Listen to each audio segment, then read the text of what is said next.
Hello guys, ito nga pala ang ganap ng aming Wednesday. Wala nga ni sa plano namin ito dahil biglaan lamang naman ang text ng akin si mother. Nang matapos ko nga ning sunduin sa school itong aming si baby girl, ay ang paglalaba ang naka-schedule sana at nakaplano sa akin. Habang kumakain nga kami ng tanghalian, ay siya namang biglang pag-receive ng message galing kay mother. At sinabi niya nga nito na kailangan niya ng makakatuwang sa trabaho dahil ang pagkakat po ng tela ang trabaho na naka-schedule sa kanya. At nang matapos na nga kami kumain, ay agad na rin kami nagbihis.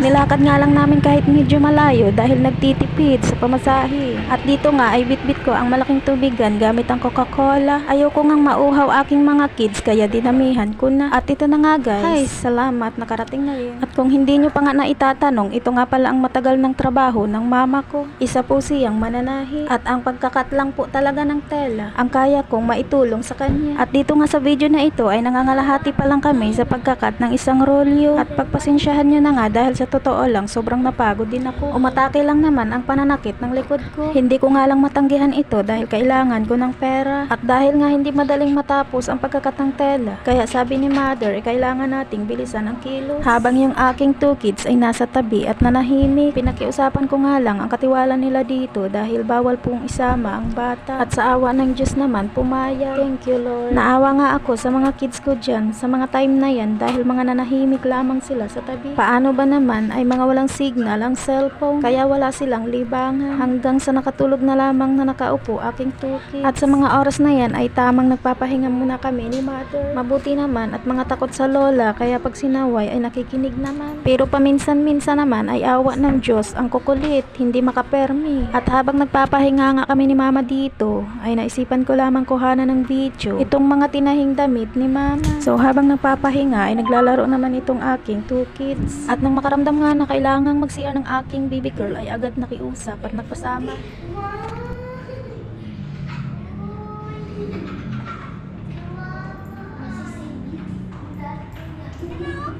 Gabi na nga pala guys nang matapos namin ang pagkakat ng tela. Kailangan nga ning matapos ang isang rolyo dahil hindi pwede na hindi ito tapos. Bago mag 8 PM nga pala namin ito natapos dahil inumpisahan namin ito 1:00 ng hapon. Dito nga sa mga oras na ito ay gumagayak na kami para makauwi na. At nauna na ngang lumabas aking 2 kids dahil may araw pa nga lang ay gusto na nilang umuwi. At nagpahinga nga lang muna ako dyan dahil napagod at iniintay na rin ang paglabas ni mama. Nandito na nga kami sa labas para umpisahan na naman ang paglalakad pa uwi. So kahit pagod ay kailangan pa rin naming maglakad dahil sayang din sa pamasahe, kailangan ng pera. At kahit napagod din sa pag-iintay na matapos ang aking 2 kids ay nakikita ko naman na nag-i-enjoy sila. At pasensya na mga anak, mahirap lang si mama.